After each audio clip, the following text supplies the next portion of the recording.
وعلى آله وأصحابه أجمعين. أما بعد. Kaum muslimin dan muslimah sidang jemaah Isya, dan insyaallah kita akan melaksanakan sholat jemaah tarawih secara berjemaah di tempat Al-Mubarakah ini nanti insyaallah. Dan tak lupa pula kita mengirimkan selawat dan taslim kepada baginda Nabi Muhammad sallallahu alaihi wasallam, Nabi yang ummi, Nabi uswatun hasanah, Nabi idola seluruh umat Allah Subhanahu wa taala, termasuk di dalamnya para malaikat mengidolakan baginda Nabi Muhammad sallallahu alaihi wasallam. Begitu pula para seluruh keluarganya, kerabat-kerabatnya, akhirnya kepada kita semua yang setia melaksanakan perintah Allah Subhanahu wa taala dan sunnah Rasulullah sallallahu alaihi wasallam. Kaum muslimin dan muslimah sidang jemaah Isya yang dimuliakan oleh Allah Subhanahu wa taala, pada saat ini kita masih diberikan kesempatan, nikmat kesehatan, nikmat iman, nikmat ihsan dan Islam yang sangat besar. Seandainya nikmat yang sangat besar ini telah diutus malaikat maut untuk menjemput diri kita, otomatis Al-Mubarakah ini. Malaikat kita telah dihantarkan oleh kerabat kita, keluarga kita di liang sana, di liang lahat sana. Jadi sebelum kita dihantarkan oleh mereka yang sesungguhnya daripada diri yang ada dalam diri kita ini, insyaallah inilah yang harus kita hantarkan pada saat takbiratul ihram, ruku, sujud, duduk di antara dua sujud. Bukan tubuh kita, tetapi ruh inilah harus dihantarkan.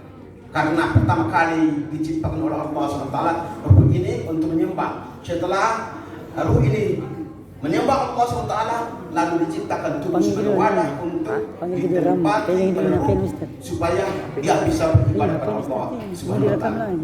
Adapun akan disampaikan pada saat ini adalah meraih ampunan Allah Subhanahu wa taala. Bagaimana cara kita untuk meraih ampunan Allah Subhanahu wa taala? Kita harus mampu menghindari segala bentuk-bentuk perbuatan maksiat yang dilakukan oleh 7 panca indera kita. Kalau kita tidak mampu membentuk keinginan hawa nafsu lewat 7 panca indera kita, maka percuma kita puasa. Karena puasa itu didorong oleh Allah SWT melalui puasa lahiriah yang dilakukan oleh jasadiah, jasmani kita, baru dilakukan oleh puasa batin. Puasa yang batin ini adalah menjaga lidah, menjaga mata, tangan, kaki, perut, kemaluan dan lain sebagainya. Inilah puasa batin. Dari salah satu 7 panca indera kita yang saya harus angkat arah melalui mata saja. Kalau diangkat semua habis waktu. Jadi mata ini sangat urgent untuk diperhatikan oleh kita supaya puasa kita dapat meraih sukses. La'allakum tattaqun. Tanpa menjaga mata, puasa kita menjadi puasa yang sorry, puasa yang tidak diterima oleh Allah Subhanahu wa taala. Mata harus dijaga, di mana kaum hawa yang ada di luar sana, para gadis yang ada di luar sana, pada siang hari, sore hari, pagi hari, mereka ramai-ramai ke pasar untuk membeli baju baru, atau di mall pada malam ini mereka ramai-ramai. Di mana para gadis yang ada di luar sana? Kalau gadis yang ada di sini, Pak, Bu, orang-orang la'allakum tattaqun, orang-orang beriman. Tapi yang saya bahas ini orang yang di luar sana, yang berada di mall sekarang. Mereka menggelarkan dirinya namanya Sekmilpol, sekitar wilayah Poci. Mereka memakai celana tapi di bawah pocinya. Mereka memakai baju tapi di atas pocinya. Maka kelihatanlah poci itu, sehingga kaum Adam seperti kaum laki-laki yang ada di luar sana terjerumus lembah kehinaan karena puasa mereka akan gugur sebagaimana sabda Rasulullah sallallahu alaihi wasallam. Sering terjadi puasa di antara umatku tidak akan mendapat apa-apa dalam puasa mereka melainkan hanya lapar dan haus di siang hari. Puasa inilah yang terjadi diakibatkan oleh kaum Hawa, para gadis di luar sana. Gadis yang ada di luar sana menggelarkan diri bagian kedua adalah Sekwil Pa, sekitar wilayah Pa. Mereka memakai celana pendek, tapi pendek hampir naik ke atas barang kemaluannya. Mereka memakai ruk itu hampir juga terangkat barang yang dilarang oleh Allah Subhanahu wa taala. Ini Sekwil Pa. Yang ketiga, kaum gadis yang ada di luar sana, mereka memperlihatkan atau menggelarkan dirinya Sekwilda. Sekwilda yang paling bahaya untuk kaum Adam, sekitar wilayah dada. Sekitar wilayah dada ini selalu dimunculkan oleh YouTube itu. Luar biasa menonton YouTube itu mengurangi puasa kita, karena YouTube banyak sekali sekwildanya sekitar wilayah dada. Nah, ini luar biasa. Makanya Nabi mengatakan tadi, kamin soimin laisa lahu min siyami ilal diul atas. Jadi terjadi puasa di antara umatku tidak akan mendapat apa-apa dalam puasa mereka melainkan hanya lapar dan haus. Orang bagaimana yang mampu meraih kesuksesan dalam bulan suci Ramadan ini adalah orang-orang yang istiqomah menjalankan segala perintah Allah SWT dan menjalankan sunnah Rasulullah SAW. Salah satu kunci terbaik untuk membuka hijab pembatas antara alam dunia dan alam akhirat, sehingga pada malam Lailatul Qadar akan hadir keberkahan, kemuliaan, keagungan, kesucian, dan para malaikat akan turun pada malam itu memohon ampun untuk kita semua yang ada di tempat al-mubarakah ini. Maghfirah. Bahkan para malaikat memohonkan dibebaskan dari segala belenggu siksaan api neraka jahanam, itu minan nar, untuk kita semua yang berada di tempat ini. Salah satu kunci terbaik adalah memperbanyak zikrullah pada Allah Subhanahu wa taala, karena zikrullah pada Allah Subhanahu wa taala merupakan bahwa zikir itulah salat yang terbaik, zikir yang terbaik, amalan yang terbaik. Sebagaimana perintah Allah Subhanahu wa taala dalam surat An-Nisa, apabila engkau telah selesaikan sholat fardu, sholat sunatmu, hendaklah engkau melakukan atau mengingat aku di mana saja, kapan saja, dan tidak terbatas oleh ruang, lingkup, dan waktu. Dan apabila engkau telah selesai melaksanakan sholat fardu, sholat sunat, ulang, hendaklah engkau ingat kepadaku di mana saja, kapan saja, dan tidak terbatas oleh ruang, lingkup, dan waktu, baik pada saat engkau sakit atau sehat, baik pada saat engkau ramai maupun sunyi, baik pada saat hujan maupun panas, baik pada saat jauh maupun dekat, engkau harus selalu ingat kepadaku. Dan apabila telah selesai waktunya, tiba saatnya untuk sholat fardu, laksanakan sholat fardu tersebut sebagaimana biasanya yang telah engkau lakukan. Jadi zikirlah pada Allah SWT ini luar biasa. Salah satu zikir yang terbaik menurut Rasulullah SAW, di mana Rasulullah SAW berada di atas mimbar selesai sholat maghrib. Hai para sahabat, sebentar kalian berkumpul di tempat ini, kita sholat berjemaah Isya, dan selesai Isya jangan kalian pulang, harus berada tempat ini supaya mendengar apa yang diperintahkan oleh Allah Subhanahu wa taala kepadaku dan kepada kalian. Lalu Rasulullah SAW menyampaikan firman Allah Subhanahu wa taala dalam Al-Qur'an Karim itu, qala Allah Ta'ala, ya ayyuhalladzina amanu yu'tikum kiflaini min rahmah wa ja'alakum nuran tamsuna bihi wa yaghfirullahu wallahu ghafurur rahim, kata Allah dalam Al-Qur'an Karim surat At-Tahrim. Hai orang-orang beriman, bertakwalah kalian kepadaku dengan sungguh-sungguh, bertakwalah kalian kepadaku dengan sebenar-benar takwa, dan berimanlah kalian kepada Rasulullah sallallahu alaihi wasallam. Cara beriman kita kepada Rasulullah sallallahu alaihi wasallam adalah memperbanyak selawat atas Rasulullah sallallahu alaihi wasallam, memberikan doa atau surat Al-Fatihah, mengiring pada surat Al-Fatihah sebelum kita berdoa pada Allah Subhanahu wa taala, supaya doa kita dipenuhi oleh Allah Subhanahu wa taala. Melaksanakan segala perintah Rasul dan nabinya, insyaallah. Jadi dan dalam hal ini niscaya aku akan buka dua bagian kepada kalian. Dua bagian ini, satu bagian pertama adalah aku meliputkan cahayaku dalam dirinya. Bagian kedua, dengan cahaya itulah aku memperjalankan dirinya menuju Sirat untuk masuk 8 pintu surga yang ada. Nah, ini perintah Allah.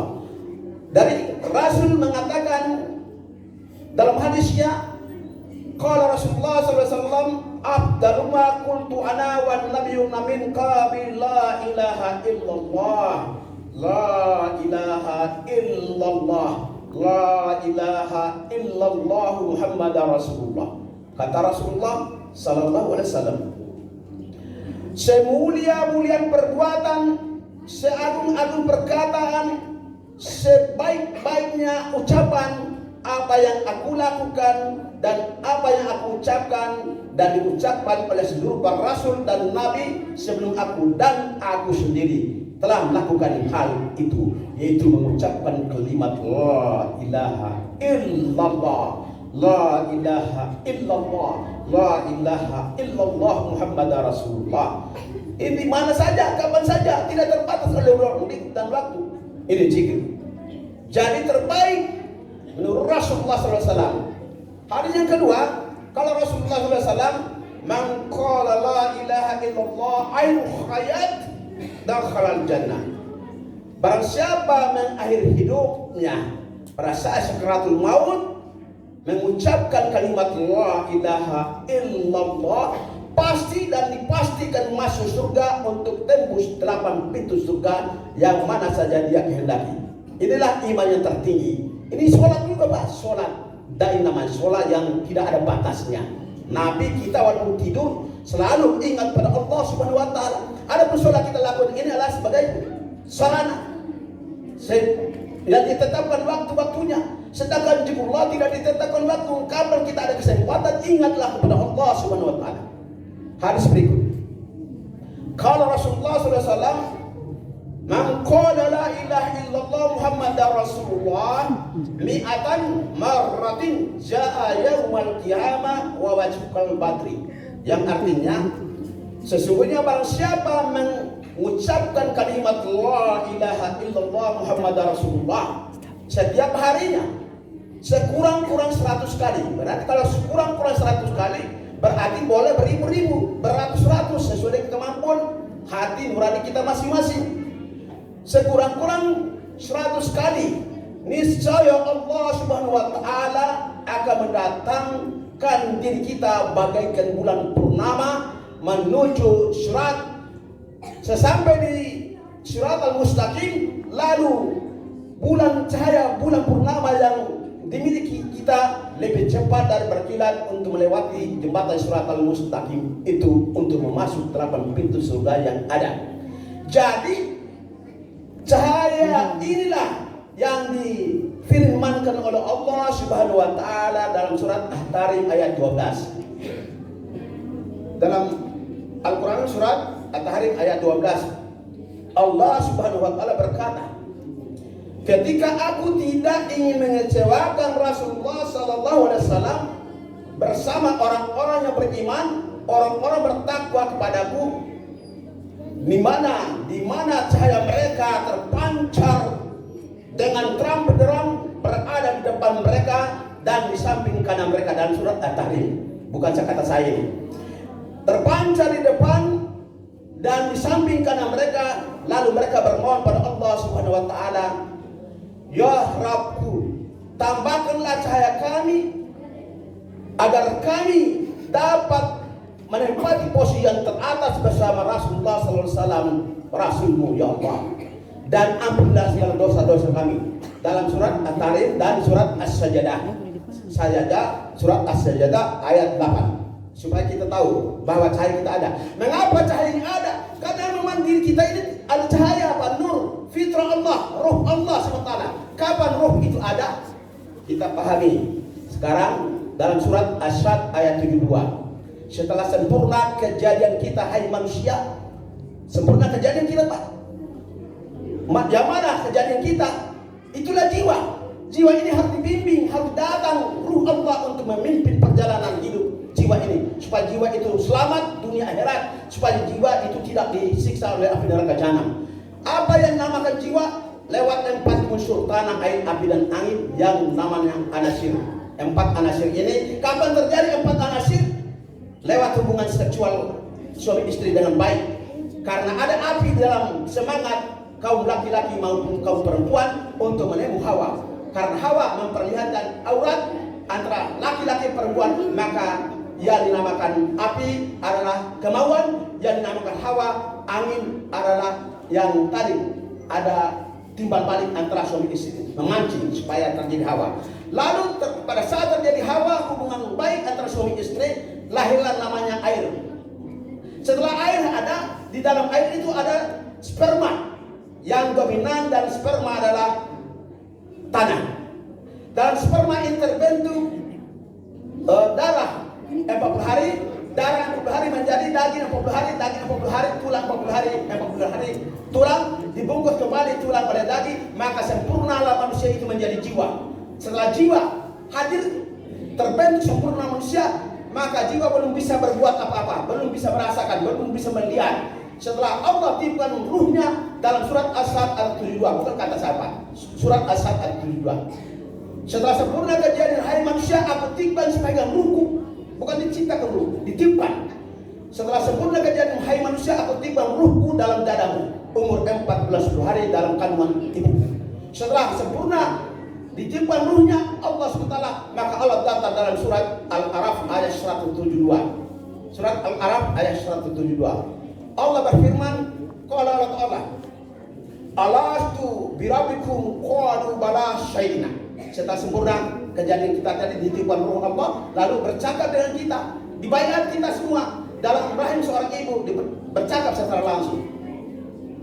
Yang artinya, hai hamba, apakah kenal engkau bahwa apakah engkau kenal aku bahwa akulah Tuhanmu? Hamba menjawab, ya. Mulai saat ini aku naik saksi, ya Allah, dan mulai saat ini aku bersujud di hadapan. Mulai saat ini aku bersaksi, asyhadu an la ilaha illallah wa asyhadu anna Muhammadar Rasulullah. Luar biasa Pak. Jadi bukan sembarang ruh ini yang perlu kita hantarkan Isra Miraj Nabi. Kita tidak dianjurkan bersama tubuh, tetapi ruh yang mampu mi'raj ketika takbiratul ihram sebagai penutup. Mi'raj ini Pak sebagai penutup dalam surat Ar-Rum ayat 30. Bukan kata saya ini. Qala Allah Ta'ala fa'aqim wajhaka lidin hanifa fitratallahi lati fataran nasa 'alaiha. Maka hadaplah wajahmu dengan lurus ke Baitullah, Ka'bah, Baitul Atiq. Itu Isra dari rumah kita menuju Baitullah ini, Baitul Atiq, masjid ini. Itulah Isra. Lalu fitratallahi lati fataran nasa 'alaiha, takbir Allahu Akbar, naiklah ruh itu. Bukan tubuh kita naik, pandangan batin kita ini takbir melalui lautan ma'rifatullah. Ya itulah diri kita. Jadi Allahu Akbar, pandangan batin menuju Allah Subhanahu wa taala. Insyaallah itulah mi'raj. Faqim wajhaka lidin hanifah fitratallahi lati fataran nasa 'alaiha. Hadirkan dirimu, kenalkan dirimu. Harus kenal kita. Kalau tidak kenal ruh kita. Sebagaimana sabda Rasulullah SAW, man arafa nafsa faqad arafa rabbahu. Barang siapa mengenal dirinya pasti mengenal Allah Subhanahu wa taala. Inilah mudah-mudahan apa yang saya dapat sampaikan di sini, kita mampu menghadirkan pada takbiratul ihram, rukun sujud, duduk di antara dua sujud, bukan tubuh menjadi sholat menjadi imam, tetapi yang ada di dalam tubuh ini menjadi imam. Pelaku kedua adalah ruh jasmania, ruh rohania adalah menjadi imam, pelaku utama untuk menuju rahasia dari yang rahasia, sebagaimana Allah katakan dalam Al-Quran, nurun ala nur yahdillahu linurihi may yasha'u, dalam surat An-Nur. Cahaya di atas segala cahaya yang berlapis-lapis, akan aku limpahkan sebagian cahaya itu kepada hamba-hambaku yang bertakwa, hamba-hamba yang beriman, hamba-hamba yang mulia di sisiku. Itu terakhir. Demikian mudah-mudahan apa yang saya dapat sampaikan ini. Mohon maaf lahir dan mohon maaf sekali lagi. Saya akhiri dengan ucapan wabillahi taufiq wal hidayah. Rahmatullahi wabarakatuh. Dari tadi. Waalaikumsalam warahmatullahi wabarakatuh.